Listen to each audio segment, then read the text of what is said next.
KanBo has 4 main building blocks.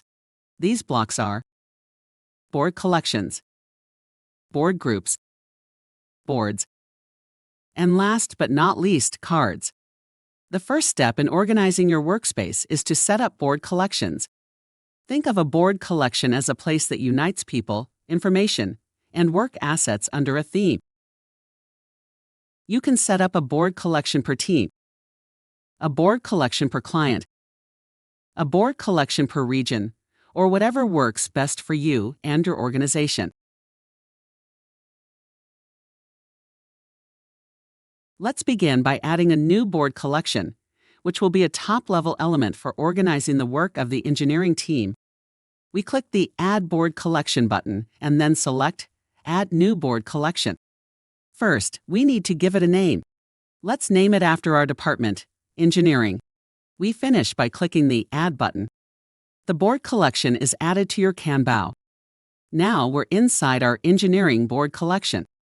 Let's add some structure to the new board collection and think about how your work is categorized. Usually, the projects a team is working on can be divided into several groups based on their type, urgency, client, or another way. We're going to use board groups to represent these categories. Think of board groups as buckets used to organize your board collection. We click on the Add Board Group button and give it a name. Let's assume for this example that we are an automaker and the focus here is on electric vehicles. We'll add 2 board groups. The first one is for battery development projects and the second one is for the charging ecosystem-related projects. Let's add our first board to the battery development board group that will be used to manage our first project.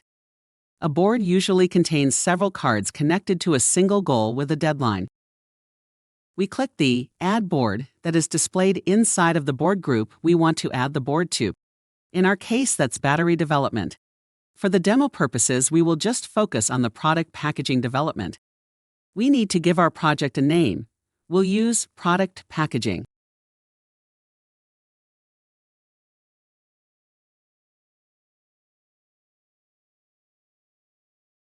While you type the name of the new board, you can see that KanBo tries to help you with existing boards to avoid duplication. Then we will select a nice background image for our board to make it look more appealing and recognizable to our teammates. This time we will not use the start and end, so we leave them empty. As this is a KanBo on Office 365 environment, you can see that we can create a new Microsoft team or attach to an existing one in order to share documents and users with Microsoft Teams. Click on Add to start the creation process of the board.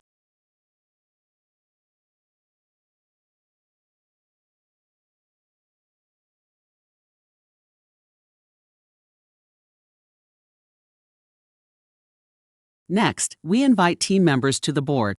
In order to do it, we need to click on the icon next to our avatar in the Board Members section. Then we select the members from our Active Directory that will gain access to that board we created, and they will also get notified.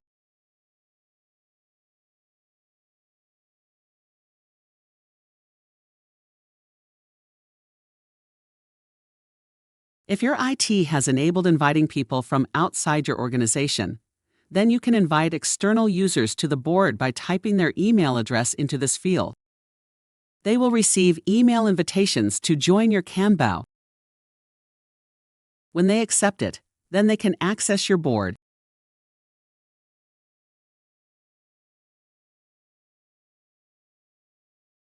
Once the board is created and your team has access, we need to populate it with the cards that are required to complete it. Cards are like tasks, but can contain additional information. For example, what do we need in order to create and deliver a packaging for our battery product? Here is what we probably need to do. Define the packaging requirements.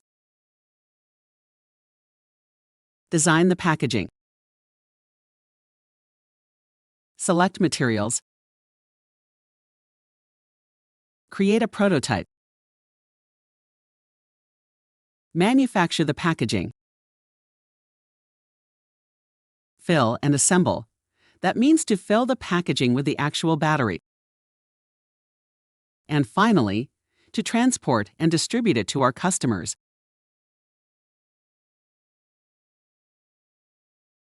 All the cards are ready, and it's time to assign them. We recommend assigning each task to a single person so it's crystal clear who's responsible for what. In KanBo, you can have more people assigned to a card, but only one can be responsible for it. Now we need to schedule the tasks to make sure everyone understands the deadlines and can prioritize their tasks accordingly. The Gantt chart view is one of the best views to use to allocate your cards in time. We click the Add View plus icon. We choose Gantt View, then we give it a name. Let's keep it simple and call it Gantt.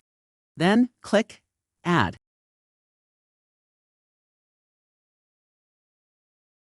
For cards to appear here, they need to be scheduled. As our cards do not have dates yet, we can use the option to display unscheduled cards in our Gantt. We go to the gear icon in the right upper corner. Here you can open the display settings of the Gantt chart view. Next, we activate the Show Cards Without Dates option. Now that we can see all the cards on the Gantt chart, we can easily set their duration. As these cards will probably take weeks, not days, we first need to switch the scale from days to weeks. In Gantt View, one row represents one card. By clicking on a column in the row that represents the card, we set the start and the due date of that card automatically to that week. Now we adjust the duration and move the cards in time.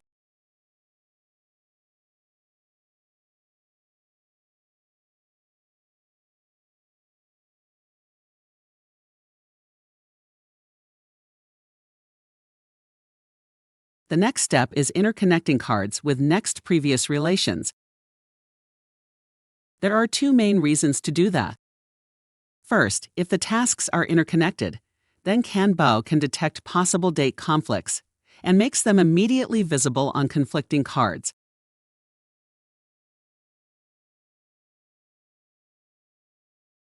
So if you need to reschedule a card, possible conflicts are displayed in real time.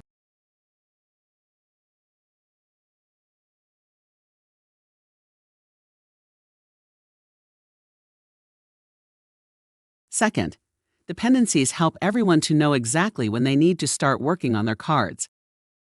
Once the previous card is completed, the person responsible for the next card will be automatically notified that they can now start working on it. Okay, we have created our first board collection and our first board with cards. Now everyone on the engineering team knows who needs to do what, by when, and we can kick off our project.